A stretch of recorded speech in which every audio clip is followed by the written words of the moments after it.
Operational readiness is the term used to describe the activities that need to be successfully planned, resourced, and implemented in preparation for safely and successfully operating and maintaining an asset. The goal is to have a safe, smooth ramp up that creates the quickest return on investment.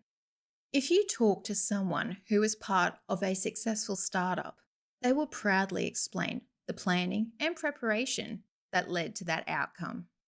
The people, processes, and systems were ready when the assets were handed over to them.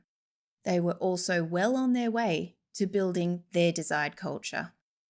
The positive impacts of developing and implementing an effective operational readiness strategy will include: risks are managed, the startup is safe and all statutory requirements are met. Production rates are achieved as per the committed ramp-up curve. Unit costs are controlled as there are no expensive interventions required. Quality product is produced. A well-executed technical plan quickly reaches the required specification. The quantities delivered to customers are as committed. Doing what you said you were going to do keeps or enhances the business reputation with all stakeholders. The investors who funded the project are delighted with the return on their investment. Operational readiness planning should start at the early concept and pre-feasibility stages of a project, where the initial strategy, plan, and budget are determined. During the feasibility stage, the operations team would develop the detailed operational readiness plan. As the assets are being designed and constructed, the operations team will be executing the readiness activities in time for plant handover. They will also be establishing a culture aligned with their values. Every major project has performance commitments made as part of the business case. These include: it's going to be handed over to operations on this date. It's going to ramp up following a planned curve to achieve the nameplate or design rate. The goal is to follow the curve or even exceed it. A startup that doesn't go to plan falls below the planned curve. The gap between the planned ramp-up and the actual ramp-up represents the cumulative losses to the business. There may also be additional costs for any required interventions. If the operation is ready, they are less likely to fall short of the planned ramp-up curve and may actually exceed it. The gap between the planned ramp-up and the improved ramp-up curve represents additional value added to the business.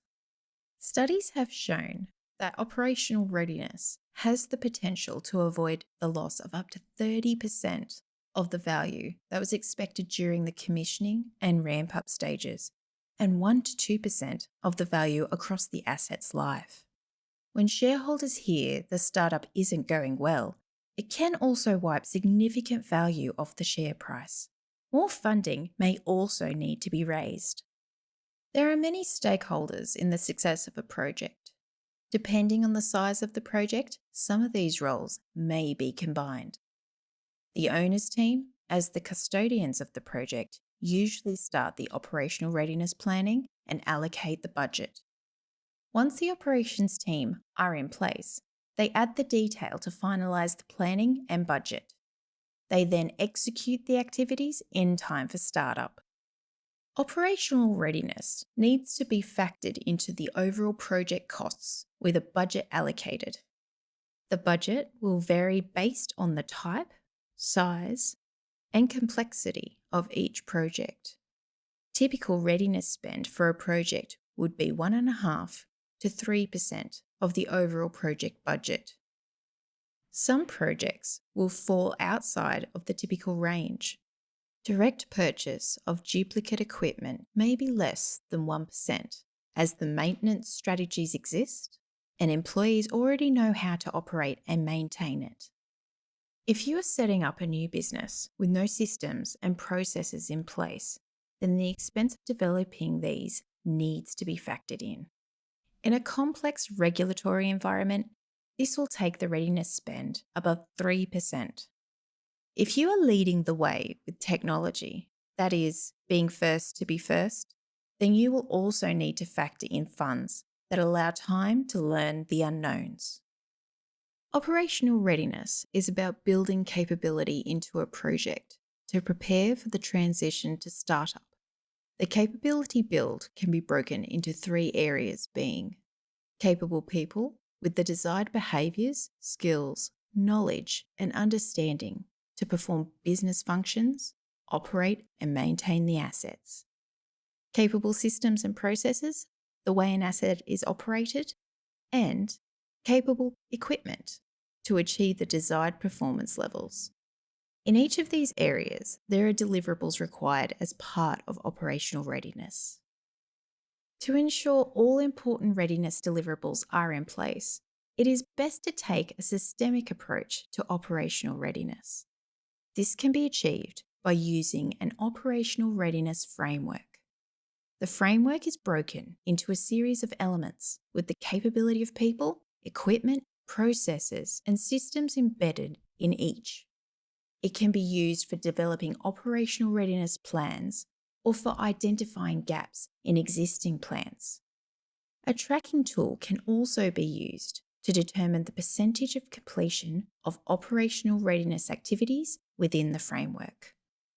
Using a framework gives confidence that the important activities are all captured and executed in a logical sequence.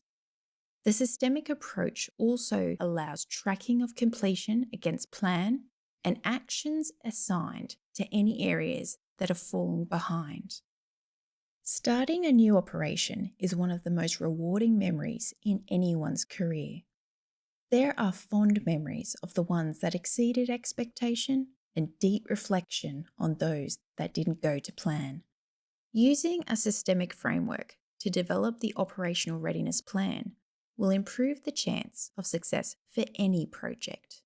Tracking execution against that plan will also ensure capability is built in the people, processes, systems, and equipment. At Enterprise IS, we take the time to understand what success looks like for you, then tailor an operational readiness solution to deliver on your goals. We've helped clients develop their plans and also with activities in all elements of the readiness framework. To learn more about how we can help make your startup a success, contact us and explore our website at enterpriseis.com.au.